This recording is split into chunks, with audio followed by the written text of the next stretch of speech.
Good morning and welcome. Welcome to this quiet space, the sacred pause before the day fully unfolds. Welcome back to today's stories. Today, perhaps more than ever, the world pulls us in countless directions. Demands, distractions, the sheer speed of life can sometimes leave us feeling fragmented, reactive, just trying to keep up. But what if, right here, in the gentle light of this new morning, we could consciously choose to connect with something deeper? What if we could intentionally set the stage, not just for a good day, but for a day where we actively embody the very best version of ourselves? This isn't about achieving some impossible standard of perfection. It's about alignment. It's about consciously choosing the thoughts, feelings, and actions that resonate with the wisest, kindest, strongest part of you. It's about becoming the artist of your own inner landscape. And like any great art, it begins with presence, with attention.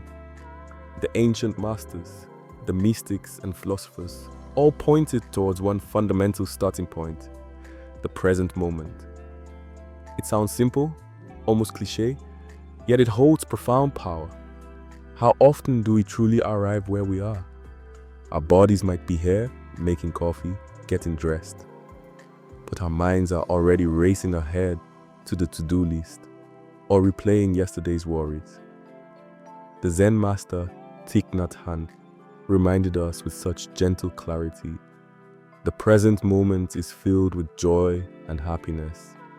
If you are attentive, you will see it. Now, joy and happiness might feel like a tall order on some mornings, and that's okay. But attentive, that we can practice.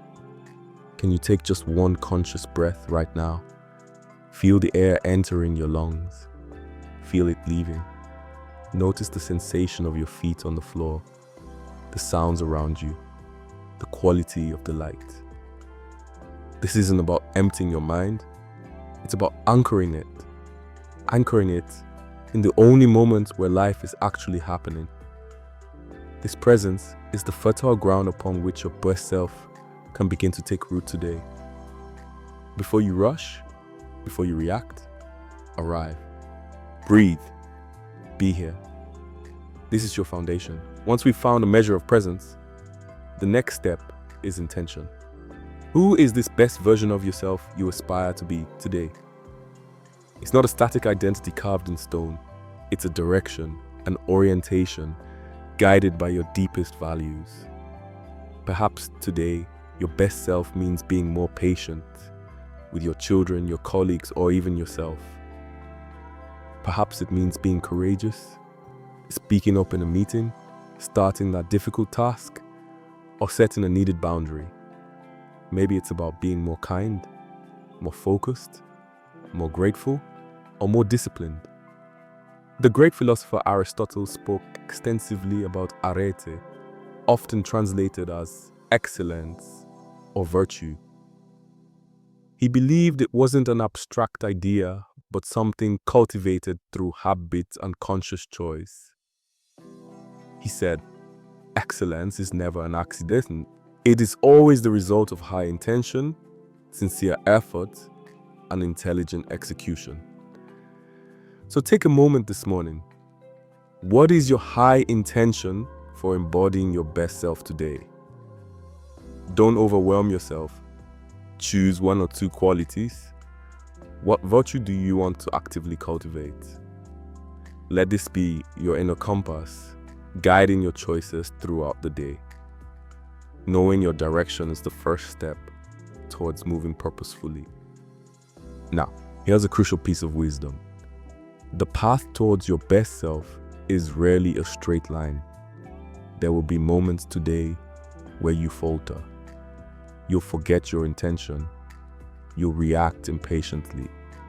You'll fall short of the ideal you set this morning. And this is where true growth happens, if we allow it. Our culture often tells us to hide our flaws, to strive for a seamless image of perfection. But the mystics understood something different. They saw challenges and imperfections not as failures, but as opportunities, as portals to deeper understanding and strength. The beloved Sufi poet Rumi expressed this beautifully. The wound is the place where the light enters you. Think about that. The moments where you struggle, where you feel vulnerable, or make a mistake, these aren't signs that you failed at being your best self. They are invitations. Invitations to practice self-compassion. Invitations to learn. Invitations to get back up with renewed awareness. When you stumble today, don't meet it with harsh judgment. Meet it with curiosity. There's that old pattern. What can I learn here? How can I respond differently next time? Embrace the process. The journey with all its bumps and detours is the process of becoming. Your imperfections don't disqualify you. They humanize you and provide the very friction needed for growth. Presence grounds us. Intention directs us. Embracing imperfection sustains us. But ultimately, becoming our best selves requires action. It requires embodying these qualities in the real, messy, beautiful moments of our day. Wisdom isn't just knowing, it's doing. It's translating inner understanding into outer expression. It's choosing patience in the frustrating moment. It's acting with courage despite the fear. It's offering kindness when it feels easier to withdraw. The Stoic philosopher and Roman emperor Marcus Aurelius, a man who lived amidst immense power and pressure, focused relentlessly on this practical application of virtue. He urged himself and others, waste no more time arguing about what a good man should be. Be one. This is your invitation for today. Don't just think about patience, be patient. Don't just aspire to kindness, act kindly. Don't just value focus, practice focus, even if just for 5 minutes. What is one small, concrete action you can take today that aligns with the best self you defined earlier? It doesn't need to be monumental or genuine compliment. Taking that first step on a dreaded task, listening fully without interrupting. These small acts are the chisel striking the stone, shaping the masterpiece within. So as you step fully into this day, carry these threads with you. Be present. Anchor yourself in the now. Set your intention. Know the direction of your best self today. Embrace the journey. See imperfections as teachers, wounds as openings for light. Take action. Embody your values through small, conscious choices. You are the artist, the sculptor, the architect of your inner world. You hold the capacity right now to infuse this day with the qualities of your higher self. It begins with this breath, this moment, this choice. May you walk through this day with awareness, intention, compassion, and courage. May you surprise yourself with your own capacity for goodness and growth. Thank you for sharing these moments with today's stories. Go gently, go purposefully, and craft a beautiful day. We'll be here again tomorrow.